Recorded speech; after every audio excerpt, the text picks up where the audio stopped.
तच्छंयोरवृणीमहे गातुं यज्ञाय गातुं यज्ञपतये दैवी स्वस्तिरस्तु नः स्वस्तिर्मानुषेभ्यः ऊर्ध्वं जगातु भेषजम् षण्णो अस्तु द्विपदे शञ्चतुष्पदे ॐ शान्तिः शान्तिः शान्तिः हरिः ॐ श्रीगुरुभ्यो नमः हरिः ॐ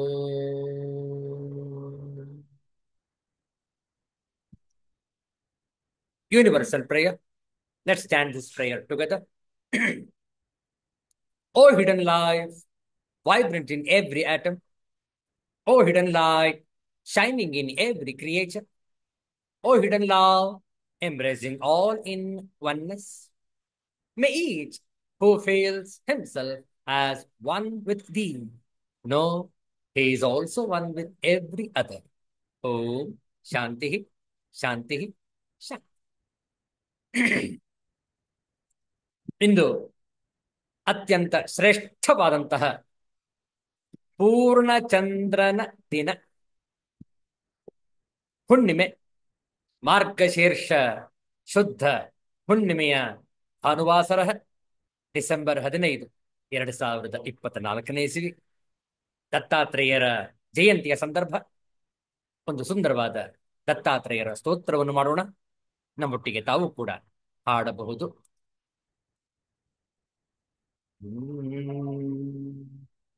ಭುವನ ಸುಂದರ ಪದ್ಮಲೋಚನ ದುಷ್ಟ ಭಂಜನ ವಿಶ್ವರಂಜನ ಶೋಕನಾಶಕ ಭುವನ ಪಾಲಕ ಹೇ ದಯಾನಿಧೇ ಅತ್ರಿನಂದನ ಜ್ಞಾನಮೂರ್ತಿ ಶಾಂತಿದಾಯಕ ಲೋಕತ್ರಯದೊಳು ನಿನ್ನ ಕೀರುತಿ ಜ್ಞಾನಹೀನಗೆ ದಾರಿ ತೋರಿಸೈ ಹೇ ದಯಾನಿಧೇ ಅತ್ರಿನಂದನ ಭಕ್ತಿವಲ್ಲಭ ದೇವದುರ್ಲಭ ಮುಕ್ತಿದಾಯಕ ದತ್ತಮೂರುತಿ ಕಾಮಕ್ರೋಧವ ದೂಡಿ ಪಾಲಿಸೈ ಹೇ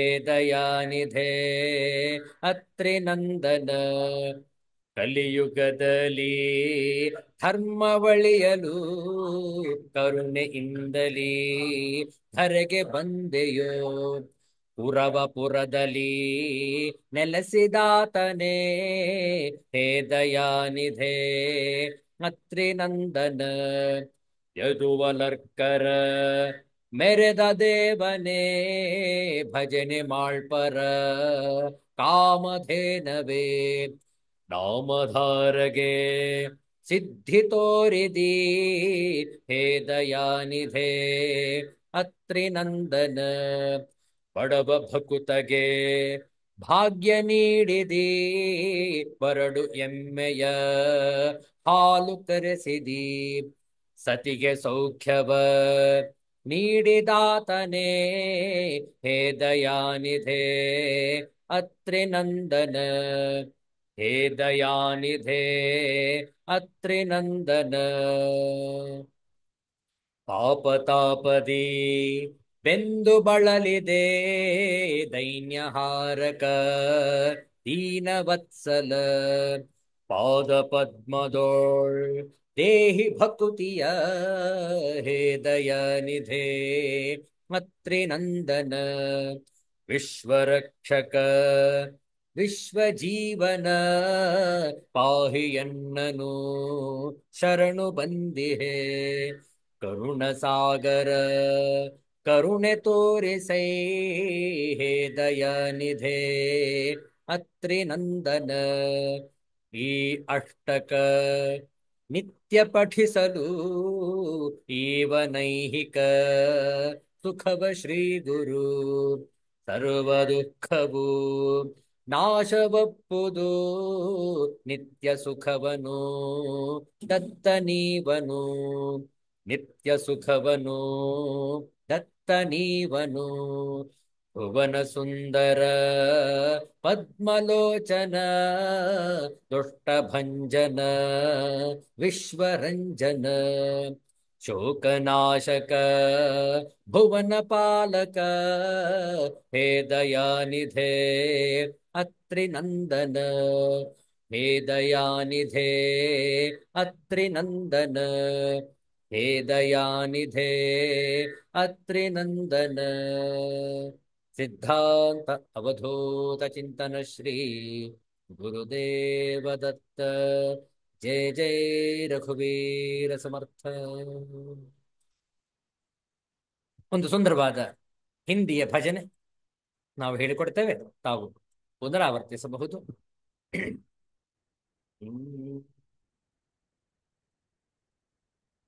गुरुदेव मेरी नैया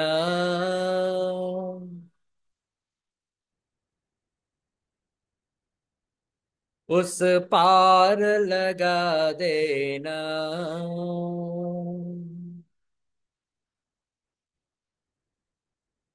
अब तक जो निभाया है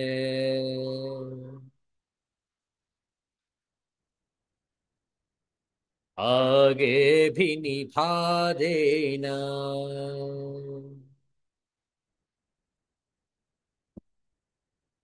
गुरुदेव मेरी नैया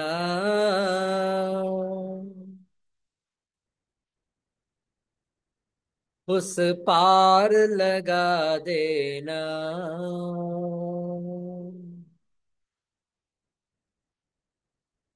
अब तक जो निभाया है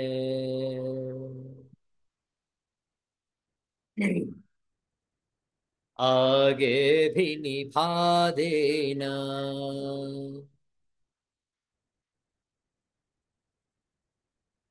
जय गुरु जय गुरु जय गुरु जय जय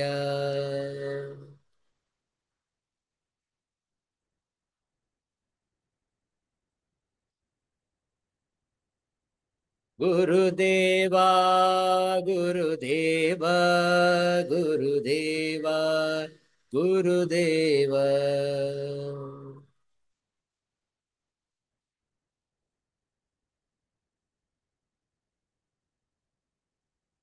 गुरुदेव मेरी नैया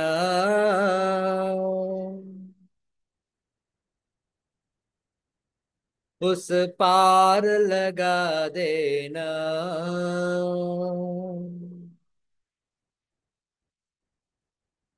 अब तक जो निभाया है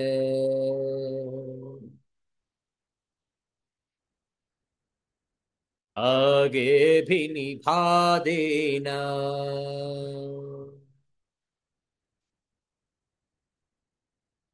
गुरुदेव मेरी नैया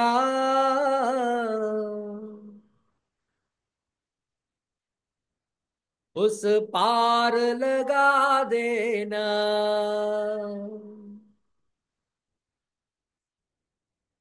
हाँ गुरुदेव मेरी नैया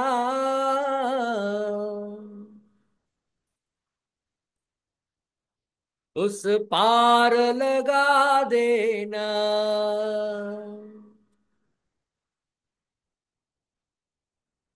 अब तक जो निभाया है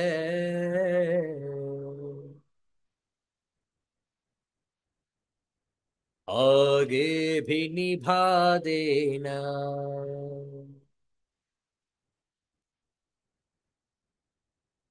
जय गुरु जय गुरु जय गुरु जय जय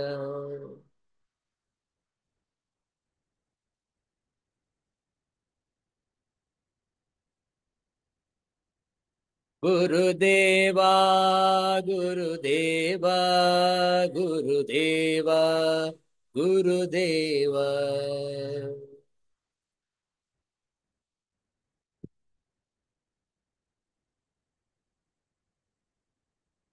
ಗುರುದೇವಾ ಗುರುದೇವಾ ಗುರುದೇವಾ ಗುರುದೇವಾ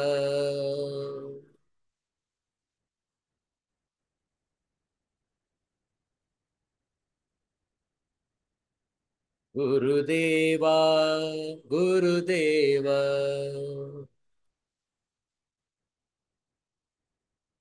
ಗುರುದೇವಾ ಗುರುದೇವಾ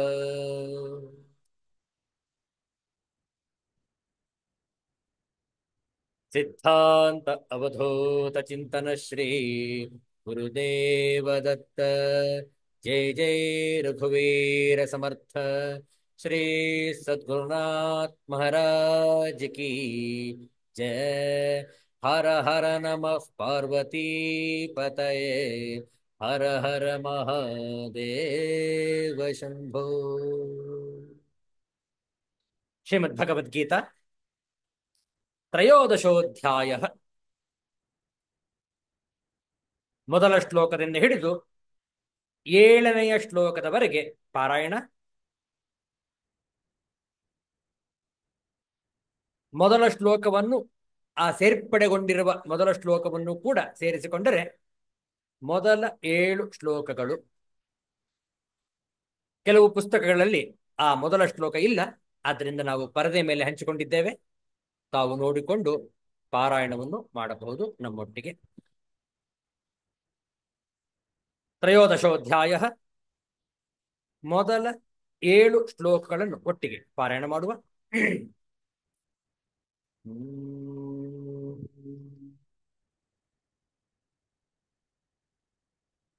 ಓಂ ಶ್ರೀ ಪರಮಾತ್ಮನೇ ನಮಃ. ಅಥ ತ್ರಯೋದಶೋಧ್ಯಾಯಃ ಕ್ಷೇತ್ರ ಕ್ಷೇತ್ರಜ್ಞ ವಿಭಾಗಯೋಗಃ. ಅರ್ಜುನ ಉವಾಚ ಪ್ರಕೃತಿಂ ಪುರುಷಂ ಚೈವ ಕ್ಷೇತ್ರಂ ಕ್ಷೇತ್ರಜ್ಞಮೇವ ಚ ಏತದ್ವೇದಿತುಮಿಚ್ಛಾಮಿ ಜ್ಞಾನಂ ಜ್ಞೇಯಂ ಚ ಕೇಶವ. ಶ್ರೀಭಗವಾನುವಾಚ ಇದಂ ಶರೀರಂ ಕೌಂತೆಯ ಕ್ಷೇತ್ರಮಿತ್ಯಭಿಧೀಯತೆ ಏತದ್ಯೋ ವೇತ್ತಿ तं ಪ್ರಾಹುಃ ಕ್ಷೇತ್ರಜ್ಞ ಇತಿ ತದ್ವಿದಃ.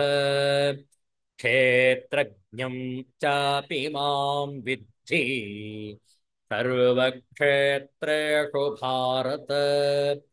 ಕ್ಷೇತ್ರ ಕ್ಷೇತ್ರಜ್ಞಯೋರ್ಜ್ಞಾನಂ ಯತ್ತಜ್ಞಾನಂ ಮತಂ ಮಮ ತತ್ಕ್ಷೇತ್ರಂ ಯಚ್ಚ ಯಾದೃಕ್ ಚ ಯದ್ವಿಕಾರಿ ಯತಶ್ಚ ಯತ್ ಸ ಚ ಯೋ ಯತ್ ಪ್ರಭಾವಶ್ಚ ತತ್ಸಮಾಸೇನ ಮೇ ಶೃಣು. ಋಷಿಭಿರ್ಬಹುಧಾ ಗೀತಂ ಛಂದೋಭಿರ್ವಿವಿಧೈಃ ಪೃಥಕ್ ಬ್ರಹ್ಮಸೂತ್ರಪದೈಶ್ಚೈವ ಹೇತುಮದ್ಭಿರ್ವಿನಿಶ್ಚಿತೈಃ. ಮಹಾಭೂತಾನ್ಯಹಂಕಾರಃ ಬುದ್ಧಿರವ್ಯಕ್ತಮೇವ ಚ ಇಂದ್ರಿಯಾಣಿ ದಶೈಕಂಚ ಪಂಚಚೇಂದ್ರಿಯಗೋಚರಾಃ. ಇಚ್ಛಾ ದ್ವೇಷಃ ಸುಖಂ ದುಃಖಂ ಸಂಘಾತಶ್ಚೇತನಾ ಧೃತಿಃ. ಏತತ್ ಕ್ಷೇತ್ರಂ ಸಮಾಸೇನ ಸವಿಕಾರಮುದಾಹೃತಂ. ಓಂ ಶಾಂತಿ ಶಾಂತಿ ಶಾಂತಿ. ಹರಿಃ ಓಂ ಶ್ರೀ ಗುರುಭ್ಯೋ ನಮಃ. ಹರಿಃ ಓಂ. ಆಚಾರ್ಯ ಶಂಕರರ ಭಾಷ್ಯವನ್ನು ನೋಡೋಣ. ಶ್ರೀಮದ್ ಭಗವದ್ಗೀತೆಯ 13ನೇ ಅಧ್ಯಾಯದ 7ನೆಯ ಶ್ಲೋಕದ ಶಾಂಕರ ಭಾಷ್ಯಾರ್ಥ. ಇಚ್ಛಾದ್ವೇಷ ಸುಖಂ ದುಃಖಂ ಸಂಘಾತಶ್ಚೇತನಾ ಧೃತಿ ಏತತ್ ಕ್ಷೇತ್ರಂ ಸಮಾಸೇನ ಸವಿಕಾರ ಮುದಾಹೃತಂ. ಇವೆಲ್ಲವೂ ಕೂಡ ಕ್ಷೇತ್ರ ಎನಿಸಿಕೊಳ್ಳುವವು. ಯಾವ್ಯಾವುದು? ಇಚ್ಛೆ. ಮೊದಲು ಯಾವ ಜಾತಿಯ ವಸ್ತು ಸುಖಕ್ಕೆ ಕಾರಣವೆಂದು ಅನುಭವಿಸಿದ್ದನೋ, ಮತ್ತೆ ಅದೇ ಜಾತಿಯ ವಸ್ತುವನ್ನು ಕಂಡು ಸುಖಕ್ಕೆ ಕಾರಣವೆಂದು ಅದನ್ನು ತೆಗೆದುಕೊಳ್ಳಬೇಕೆಂದು ಬಯಸುತ್ತಾನಷ್ಟೇ, ಅಂತಹ ಈ ಇಚ್ಛೆಯು ಅಂತಃಕರಣ ಧರ್ಮವು. ಜ್ಞೇಯವಾದ್ದರಿಂದ ಕ್ಷೇತ್ರವು. ಯಾವುದು ಜ್ಞೇಯವೋ ಅದು ಜ್ಞಾತೃವಿನ ಧರ್ಮವಲ್ಲವೆಂಬ ನ್ಯಾಯದಿಂದ ಇಲ್ಲಿ ಹೇಳಿರುವ ಅಂತಃಕರಣ ಧರ್ಮಗಳು ಯಾವುವೋ ಕ್ಷೇತ್ರಜ್ಞನ ಧರ್ಮವಲ್ಲ ಎಂದು ತಿಳಿಯಬೇಕು. ಈ ನ್ಯಾಯವನ್ನು ಅವಲಂಬಿಸಿಯೇ ಭಾಷ್ಯಕಾರರು 7ನೆಯ ಶ್ಲೋಕದ ಚರ್ಚೆಯಲ್ಲಿ ಕ್ಷೇತ್ರಜ್ಞನು ನಿತ್ಯ ಶುದ್ಧ ಬುದ್ಧ ಮುಕ್ತ ಸ್ವಭಾವನೆಂದು ಸಾಧಿಸಿರುವುದು. ಇಚ್ಛೆ ಯಾವುದನ್ನು ನಾವು ಹಿಂದೆ ಅನುಭವಿಸಿದ್ದೀವೋ, ಯಾವುದರಿಂದ ನಮಗೆ ಆ ಇಂದ್ರಿಯಗಳಿಗೆ ಸುಖವನ್ನು ಕೊಟ್ಟಿತೋ, ಮತ್ತೆ ಅದನ್ನು ಹಂಬಲಿಸಿದಾಗ ಅದರ ಹೆಸರು ಇಚ್ಛೆ. ಇದರಂತೆ ದ್ವೇಷ ಯಾವ ಜಾತಿಯ ವಸ್ತುವು ದುಃಖಕ್ಕೆ ಕಾರಣವೆಂದು ಅನುಭವಿಸಿದ್ದನೋ, ಮತ್ತೆ ಅದೇ ಜಾತಿಯ ವಸ್ತುವನ್ನು ಕಂಡು ಅದನ್ನು ಹಾಗೆ ಮಾಡುವನಷ್ಟೇ, ಅಂತಹ ಈ ದ್ವೇಷವು ಜ್ಞೇಯವಾಗಿರುವುದರಿಂದ ಕ್ಷೇತ್ರವೇ. ನೋಡಿ, ಇಚ್ಛಾ ದ್ವೇಷ ಯಾವುದು ನಮಗೆ ಬೇಡ ಅನಿಷ್ಟ ಎನಿಸುವುದೋ ಅದನ್ನು ಮತ್ತೆ ನಮ್ಮ ಅನುಭವಕ್ಕೆ ಬರಬಾರದು ಎನ್ನುವುದೇ ದ್ವೇಷ. ಇದರಂತೆ ಸುಖವು ಎಂದರೆ ಅನುಕೂಲವಾದದ್ದು, ಪ್ರಸನ್ನವಾದ ಅಂತಃಕರಣದ ರೂಪವಾದ ಅನುಭವವು ಸುಖವು. ಜ್ಞೇಯವಾಗಿರುವುದರಿಂದ ಇದೂ ಕೂಡ ಕ್ಷೇತ್ರವೇ. ದುಃಖವೆಂದರೆ ಪ್ರತಿಕೂಲ ರೂಪವಾದದ್ದು, ಜ್ಞೇಯವಾಗಿರುವುದರಿಂದ ದುಃಖವೂ ಕೂಡ ಕ್ಷೇತ್ರವೇ. ಸಂಘಾತ, ಬಹಳ ಚಂದ ಇದೆ ಪದ ಇದು. ಸಂಘಾತ ಅಂದ್ರೆ ಆಗ್ಲೇ ಹಿಂದೆ ಚರ್ಚೆ ಮಾಡಿದ ಹಾಗೆ, ಈ ನಮ್ಮ ಸ್ಥೂಲ ಶರೀರ ಪಂಚಮಹಾಭೂತಗಳ ಪಂಚೀಕರಣದಿಂದ ಉಂಟಾಗಿರುವಂಥದ್ದು ಈ ಜಡ ಶರೀರ, ಸ್ಥೂಲ ಶರೀರ, ಹೌದಲ್ಲ? ಇದನ್ನೇ ಸಂಘಾತ ಎಂದು ಕರೆಯುವರು. ದೇಹೇಂದ್ರಿಯಗಳು ಒಂದಾಗಿ ಸೇರಿದ ಗುಂಪು ಸಂಘಾತ. ಅದರಲ್ಲಿ ಹೊರತೋರಿಕೊಳ್ಳುವ ಅಂತಃಕರಣ ವೃತ್ತಿಯು ಕಾದ ಕಬ್ಬಿಣದ ಗಟ್ಟಿಯಲ್ಲಿ ಬೆಂಕಿಯು ತೋರುವಂತೆ ಆತ್ಮನ ಚೈತನ್ಯದ ರಸದಿಂದ ವ್ಯಾಪ್ತವಾಗಿರುವುದಲ್ಲ, ಆ ವೃತ್ತಿಯು ಚೇತನವು. ಚೈತನ್ಯವು ಅಂತಃಕರಣವನ್ನು ಕೊಂಡಿರುವುದರಿಂದ ಅದೂ ಚೇತನದಂತೆ ತೋರುತ್ತದೆ. ಆದ್ದರಿಂದ ಅದಕ್ಕೂ ಚೇತನ ಎಂದೇ ಹೆಸರು ಎಂದು ಭಾವ. ಚೈತನ್ಯಾಭಾಸ ಎಂಬ ಪಾಠವು ದೃಷ್ಟಾಂತಕ್ಕೆ ಹೊಂದುಗೆಯಲ್ಲ, ಟೀಕೆಗೆ ಅನುಗುಣವಾಗಿ ಯಾರೋ ಭಾಷ್ಯವನ್ನು ತಿದ್ದಿರಬೇಕೆಂದು ಕಾಣುತ್ತದೆ. ನಾನು ಎಂಬ ಚಿದಾಭಾಸವು ಅಂತಃಕರಣದಲ್ಲಿ ವ್ಯಾಪಿಸಿರುತ್ತದೆ. ಈ ಅರಿವು ಎಚ್ಚರದಲ್ಲಿ ದೇಹೇಂದ್ರಿಯಗಳನ್ನೆಲ್ಲ ವ್ಯಾಪಿಸಿರುತ್ತದೆ. ಚೇತನ ಅದೂ ಜ್ಞೇಯವಾಗಿರುವುದರಿಂದ ಕ್ಷೇತ್ರವು. ಮುಂದಿನ ಪದ ನೋಡಿ, ಧೃತಿ. ಎಂತಹ ಪದ ನೋಡಿ, ಧೈರ್ಯ ಅಂತ ಅರ್ಥ. ಯಾವುದರಿಂದ ಕುಸಿದು ಬಿದ್ದಿರುವ ದೇಹೇಂದ್ರಿಯಗಳು ಎತ್ತಿ ಹಿಡಿಯಲ್ಪಡುವವೋ ಅದು ಧೃತಿ. ಅದು ಜ್ಞೇಯವಾಗಿರುವುದರಿಂದ ಕ್ಷೇತ್ರವು. ಆಯಾಸದಲ್ಲಿ, ರೋಗದಲ್ಲಿ ಅಥವಾ ನಿದ್ರೆಯಲ್ಲಿ ಈ ಧೃತಿ ಇಲ್ಲದಿರುವುದರಿಂದ ಕೈಕಾಲುಗಳು ಕಳಲಿಕೊಂಡಿರುವವು. ಇಲ್ಲಿ ಇಚ್ಛೆಯೇ ಮುಂತಾದವುಗಳನ್ನು ತೆಗೆದುಕೊಂಡು ಹೇಳಿರುವುದು ಅಂತಃಕರಣದ ಧರ್ಮಗಳನ್ನೆಲ್ಲ ತಿಳಿಸುವುದಕ್ಕೆ ಉಪಲಕ್ಷಣವಾಗಿ. ಈಗ ಯಾವುದನ್ನು ಹೇಳಿದ್ದಾಯಿತೋ ಭಗವಂತನು ಅದನ್ನು ಉಪಸಂಹಾರ ಮಾಡುತ್ತಾನೆ. ಇದೇ ಕ್ಷೇತ್ರವು ಅಥವಾ ಕ್ಷೇತ್ರಗಳು ಎಂಬ ಬಹುವಚನವನ್ನು ಕೂಡ ಪ್ರಯೋಗ ಮಾಡಬಹುದು. ಸಂಕ್ಷೇಪವಾಗಿ ಇದನ್ನು ಸವಿಕಾರವಾಗಿ ಮಹತ್ತು ಮುಂತಾದ ಇದರ ವಿಕಾರಗಳೊಡನೆ ಹೇಳಿದ್ದಾಯಿತು, ತಿಳಿಸಿದ್ದಾಯಿತು. ಇಷ್ಟು ಕೂಡ ಕ್ಷೇತ್ರಗಳು. ಈಗ ಜ್ಞಾನ ಸಾಧನವಾದ ಅಮಾನಿತ್ವಾದಿಗಳನ್ನು ವಿವರಿಸಲಾಗುವುದು.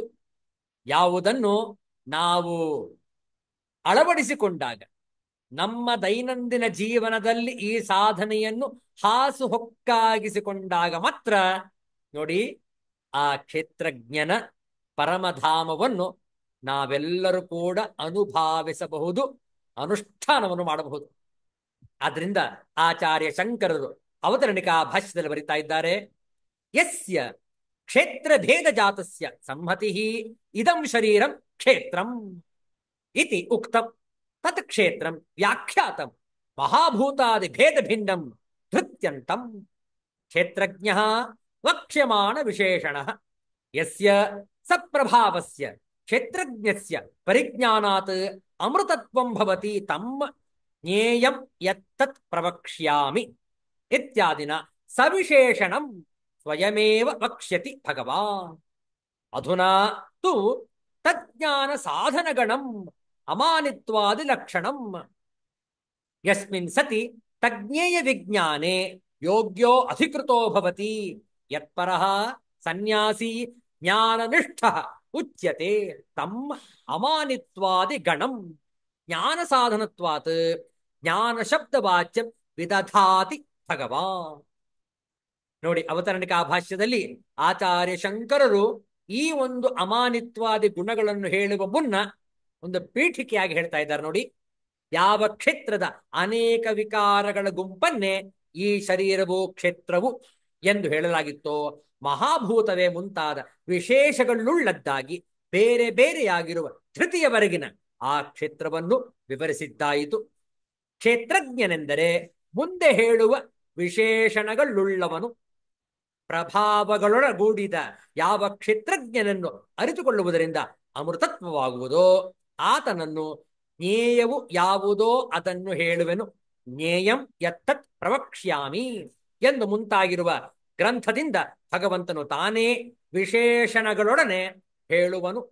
ಆದರೆ ಈಗ ಅವನನ್ನು ಅರಿತುಕೊಳ್ಳುವುದಕ್ಕೆ ಬೇಕಾಗಿರುವ ಸಾಧನಗಳ ಸಮೂಹವನ್ನು ಯಾವತ್ತಿದ್ದರೆ ಆ ಜ್ಞೇಯನಾದ ಕ್ಷೇತ್ರಜ್ಞನನ್ನು ಅರಿತುಕೊಳ್ಳುವುದಕ್ಕೆ ತಕ್ಕ ಅಧಿಕಾರಿಯಾಗಿರುವನೋ, ಯಾವುದರಲ್ಲಿಯೇ ತಾತ್ಪರ್ಯದಿಂದ ನೆಲೆ ನಿಂತಿರುವ ಸನ್ಯಾಸಿಯು ಜ್ಞಾನನಿಷ್ಠನು ಎನಿಸುವನೋ, ಜ್ಞಾನಕ್ಕೆ ಸಾಧನವಾಗಿರುವುದರಿಂದ ಜ್ಞಾನವೆಂಬ ಹೆಸರಿನಿಂದ ಕರೆಯಿಸಿಕೊಳ್ಳುವ ಅಮಾನಿತ್ವಾದಿಗಳ ಸಮೂಹ, ಅಮಾನಿತ್ವವೇ ಮುಂತಾದವು ಜ್ಞಾನಿಯಲ್ಲಿ ಸ್ವಭಾವ ಸಿದ್ಧವಾಗಿರುವುದರಿಂದಲೂ ಇವುಗಳನ್ನು ಯತ್ನಪೂರ್ವಕವಾಗಿ ಸಾಧನ ಮಾಡುವವನು ಜ್ಞಾನವನ್ನು ಪಡೆಯುವುದರಿಂದಲೂ ಇವುಗಳನ್ನು ಲಕ್ಷಣೆಯಿಂದ ಜ್ಞಾನ ಎಂದು ಕರೆದಿದೆ ಎಂದರ್ಥ.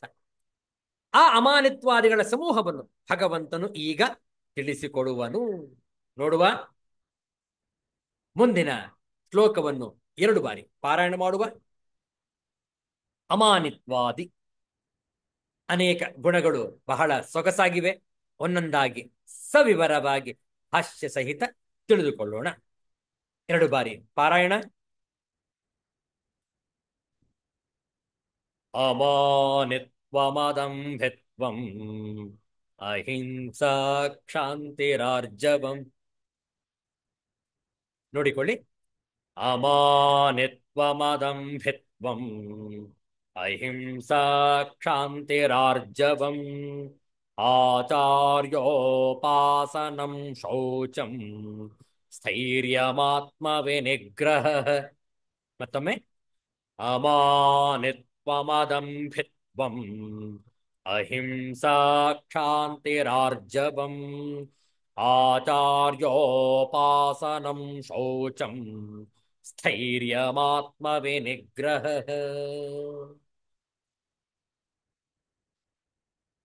ಈ ಶ್ಲೋಕದ ಪದಚ್ಛೇದ ನೋಡಿಕೊಳ್ಳಿ. ಅಮಾನಿತ್ವಂ, ಅದಂಭಿತ್ವಂ, ಅಹಿಂಸಾ, ಶಾಂತಿ, ಆರ್ಜವಂ, ಆಚಾರ್ಯೋಪಾಸನಂ, ಶೌಚಂ, ಸ್ಥೈರ್ಯಂ, ಆತ್ಮವಿನಿಗ್ರಹ. ನೋಡಿ ಎಷ್ಟು ಗುಣಗಳಿವೆ ಇಲ್ಲಿ. ಅಮಾನಿತ್ವಂ 1, ಅದಂಭಿತ್ವಂ 2, ಅಹಿಂಸಾ 3, ಶಾಂತಿ 4, ಆರ್ಜವಂ 5, ಆಚಾರ್ಯೋಪಾಸನಂ 6, ಶೌಚಂ 7, ಸ್ಥೈರ್ಯಂ 8, ಆತ್ಮವಿನಿಗ್ರಹ 9. ಈ 9 ಲಕ್ಷಣಗಳನ್ನು ಯಾರು ಹೊಂದಿರುವನೋ ಹಾಗೂ ಮುಂದೆ ಇನ್ನೂ ಕೂಡ 11 ಗುಣಗಳನ್ನು ಯಾರು ಹೊಂದಿರುವನೋ ಅವನು ಮಾತ್ರ ಕ್ಷೇತ್ರಜ್ಞನ ವಿಚಾರದಲ್ಲಿ ತತ್ಪರ ಹೊಂದಿರುವವನು. ಇಲ್ಲದಿದ್ದರೆ ಸಾಧ್ಯ. ಯಾವುದೇ ವೃತ್ತಿ ಆಗಲಿ ನೋಡಿ, ಅವನ ಲಕ್ಷಣಗಳನ್ನು ಅವರ ಮೇಲಧಿಕಾರಿಗಳು ಗಮನಿಸುವರು. ಅದರಂತೆ ಅವರ ಪ್ರಮೋಷನ್, ಇನ್ಕ್ರಿಮೆಂಟ್ ಎಕ್ಸೆಟ್ರಾ. ಹೌದಲ್ಲ? ಯಾಕೆ ಅವರಿಗೆ ಪ್ರಮೋಷನ್ ಸಿಕ್ಕಿತು? ಯಾಕೆ ಅವರಿಗೆ ಇನ್ಕ್ರಿಮೆಂಟ್ ಸಿಕ್ಕಿತು? ಯಾಕೆಂದ್ರೆ ಅವರು ಕಾರ್ಯದಲ್ಲಿ ದಕ್ಷತೆಯನ್ನು, ಪ್ರಾಮಾಣಿಕತನವನ್ನು ತೋರಿಸಿರುವರು. ಯಾಕೆ? ಅವರ ಗುಣ ಅದು. ಮೋಸ, ವಂಚನೆ, ಕಪಟ ಕಿಂಚಿತ್ತೂ ಇಲ್ಲ. ಹೌದಲ್ಲ? ಅದೇ ರೀತಿಯಲ್ಲಿ ಕ್ಷೇತ್ರಜ್ಞನನ್ನು ಅರಿತುಕೊಳ್ಳಬೇಕಾದರೆ, ಅದರಲ್ಲಿ ಒಂದಾಗಬೇಕಾದರೆ ನಮ್ಮಲ್ಲಿ ಈ ಒಂದು ಮನಸ್ಸಿನ ವಿಕಾಸವಾಗಬೇಕು. ಎಲ್ಲಿಯವರೆಗೆ ಈ ಮನಸ್ಸು ವಿಕಾಸವಾಗುವುದಿಲ್ಲ, ಈ ಎಲ್ಲ ಒಂದು ಗುಣಗಳನ್ನು ಹೊಂದುವುದಿಲ್ಲ, ಅವನು ಪ್ರಗತಿಯನ್ನು ಸಾಧಿಸುವುದಿಲ್ಲ.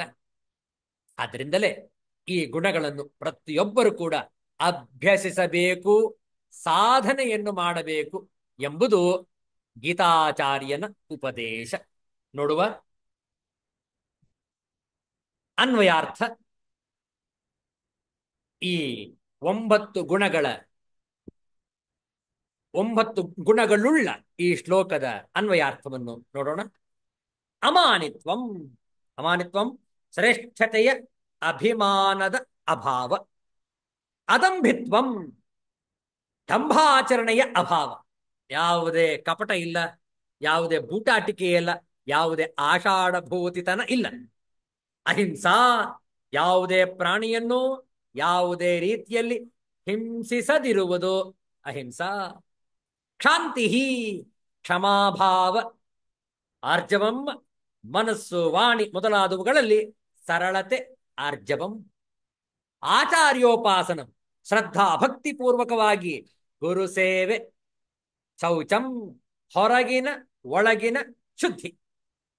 ಸತ್ಯಸಂಧತೆಯ ಶುದ್ಧ ವ್ಯವಹಾರದಿಂದ, ದ್ರವ್ಯದ ಮತ್ತು ಅದರ ಅನ್ನದಿಂದ, ಆಹಾರದ ಹಾಗೂ ಯೋಗ್ಯ ನಡವಳಿಕೆಯಿಂದ, ಆಚರಣೆಯ ಮತ್ತು ಜಲಮೃತ್ತಿಕಾದಿಗಳಿಂದ ಶರೀರದ ಶುದ್ಧಿಯನ್ನು ಬಾಹ್ಯ ಶುದ್ಧಿ ಎಂದು ಹೇಳುತ್ತಾರೆ. ಹಾಗೂ ರಾಗ, ದ್ವೇಷ, ಕಪಟ ಮುಂತಾದ ವಿಕಾರಗಳ ನಾಶವಾಗಿ ಅಂತಃಕರಣವು ಸ್ವಚ್ಛವಾಗುವುದು. ಇದನ್ನು ಅಂತರಂಗ ಶುದ್ಧಿ ಎಂದು ಹೇಳಲಾಗುತ್ತದೆ. ಶೌಚಂ. ಸ್ಥೈರ್ಯಂ ಅಂತಃಕರಣದ ಸ್ಥಿರತೆ, ಸ್ಥೈರ್ಯ. ಮತ್ತು ಆತ್ಮವಿನಿಗ್ರಹ ಮನ ಇಂದ್ರಿಯಗಳ ಸಹಿತ ಶರೀರದ ನಿಗ್ರಹ. ತಾತ್ಪರ್ಯ ನೋಡಿ, ಹಿರಿತನದ ಅಭಿಮಾನ ಇಲ್ಲದಿರುವುದು, ಡಂಭಾಚಾರ ಮಾಡದಿರುವುದು, ಯಾವುದೇ ಪ್ರಾಣಿಯನ್ನು ಯಾವ ರೀತಿಯಿಂದಲೂ ಹಿಂಸಿಸದಿರುವುದು, ಕ್ಷಮಿಸುವುದು, ಮನಸ್ಸು ವಾಣಿಗಳಲ್ಲಿ ಸರಳತೆ, ಶ್ರದ್ಧಾ ಭಕ್ತಿ ಸಹಿತ ಗುರುಗಳ ಸೇವೆ, ಅಂತರ್ಬಾಹ್ಯ ಶುದ್ಧಿ, ಅಂತಃಕರಣದ ಸ್ಥಿರತೆ ಮತ್ತು ಮನಸ್ಸು ಇಂದ್ರಿಯಗಳ ಸಹಿತ ಶರೀರದ ನಿಗ್ರಹ. ಈ 9 ಗುಣಗಳನ್ನು ಹೊಂದಿರುವಂಥದ್ದು ಅನಿವಾರ್ಯ ಪ್ರತಿಯೊಬ್ಬ ಸಾಧಕನಿಗೆ. ನೋಡುವ ಆಚಾರ್ಯ ಶಂಕರರ ಭಾಷ್ಯ. ಅಮಾನಿತ್ವಂ ಮಾನಿನಃ ಭಾವ ಮಾನಿತ್ವಂ ಆತ್ಮನಃ ಶ್ಲಾಘನಂ. ನೋಡಿ ಎಷ್ಟು ಚೆನ್ನಾಗಿದೆ. ತತ್ ಅಭಾವ ಅಮಾನಿತ್ವಂ.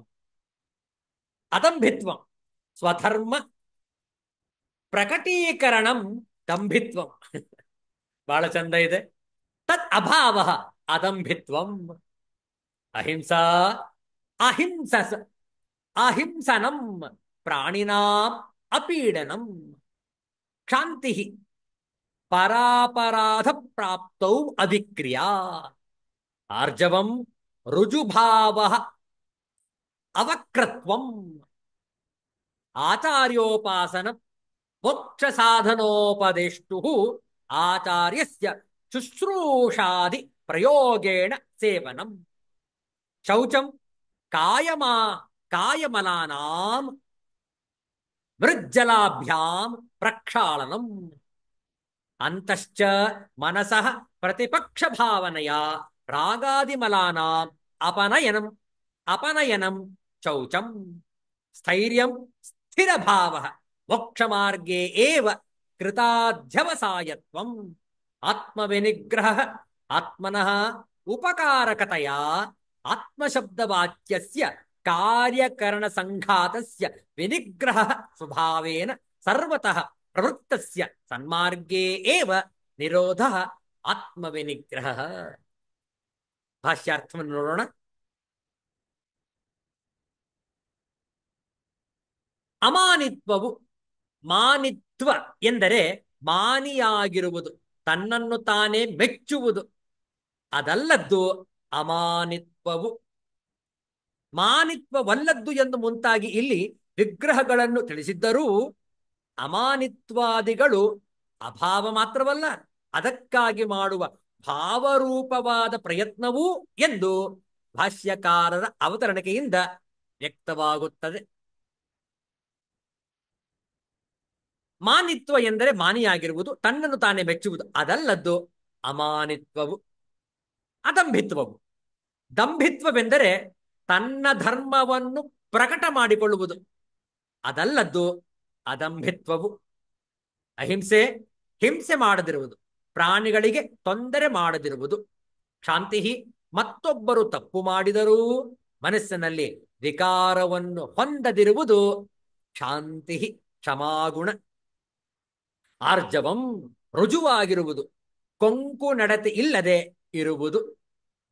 ಆಚಾರ್ಯೋಪಾಸನಂ, ಆಚಾರ್ಯೋಪಾಸನೆ ಮೋಕ್ಷಕ್ಕೆ ಬೇಕಾದ ಸಾಧನವನ್ನು ಉಪದೇಶ ಮಾಡುವ ಆಚಾರ್ಯನನ್ನು ಶುಶ್ರೂಷೆಯೇ ಮುಂತಾದವುಗಳನ್ನು ಮಾಡುವುದರಿಂದ ಸೇವಿಸುವುದು.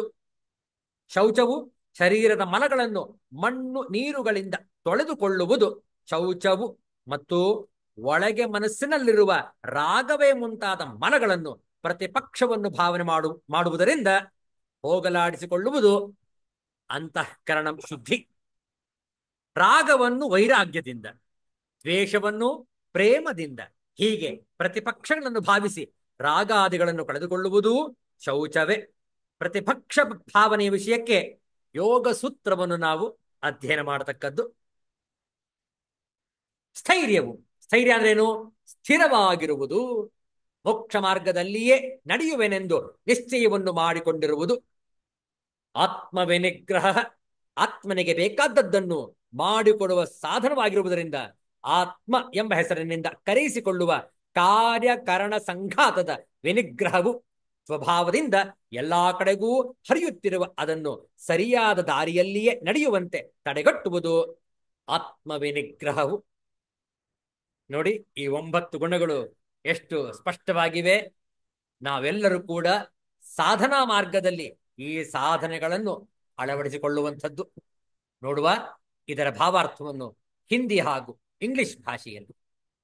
ಮೊದಲು ಆಂಗ್ಲ ಭಾಷೆಯಲ್ಲಿ ನೋಡೋಣ, ಆ ನಂತರ ಹಿಂದಿ ಭಾಷೆಯನ್ನು ನೋಡಿ ಇಂದಿನ ಸತ್ಸಂಗವನ್ನು ಸಂಪನ್ನಗೊಳಿಸೋಣ. Humility, pridelessness, non violence, tolerance, simplicity, approaching a bona fide spiritual master, cleanliness, steadiness and self control. ನೋಡಿ, 9 ಗುಣಗಳು.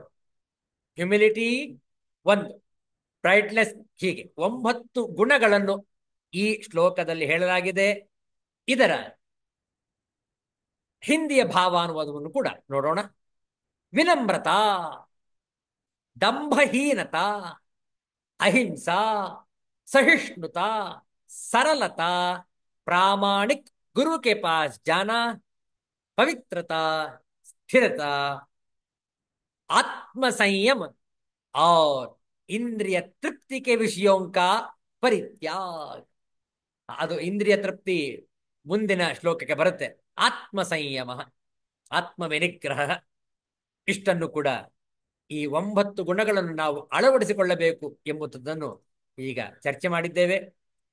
ಮತ್ತೆ ಮುಂದಿನ ವಾರ ಭೇಟಿಯಾದಾಗ ಇನ್ನು ಅನೇಕ ಗುಣಗಳನ್ನು ಇದನ್ನು ಕೂಡ ಇನ್ನು ವಿವರವಾಗಿ ತಿಳಿದುಕೊಂಡು ನಂತರ ಮುಂದಿನ ಈ ಒಟ್ಟು 20 ಗುಣಗಳು ಏನಿವೆ ಅದನ್ನು ನಾವು ಸ್ಪಷ್ಟವಾಗಿ ಅರ್ಥ ಮಾಡಿಕೊಳ್ಳೋಣ, ಅದರಂತೆ ಆಚರಿಸೋಣ, ಸಾಧನೆಯಲ್ಲಿ ತತ್ಪರರಾಗಿರೋಣ. ದತ್ತಾತ್ರೇಯರ ಜಯಂತಿಯ ಈ ಸಂದರ್ಭದಲ್ಲಿ ಎಲ್ಲರಿಗೂ ಕೂಡ ಗುರುಗಳು ಈ ಆತ್ಮಜ್ಞಾನವನ್ನು ದೊರಕಿಸಿಕೊಟ್ಟು ಎಲ್ಲರನ್ನು ಅನುಗ್ರಹ ಮಾಡಲಿ ಅಂತ ಹೇಳಿ ಪ್ರಾರ್ಥನೆ ಮಾಡುವ. ಶಾಂತಿ ಮಂತ್ರದೊಂದಿಗೆ ಇಂದಿನ ಸತ್ಸಂಗವನ್ನು ಸಂಪನ್ನಗೊಳಿಸೋಣ.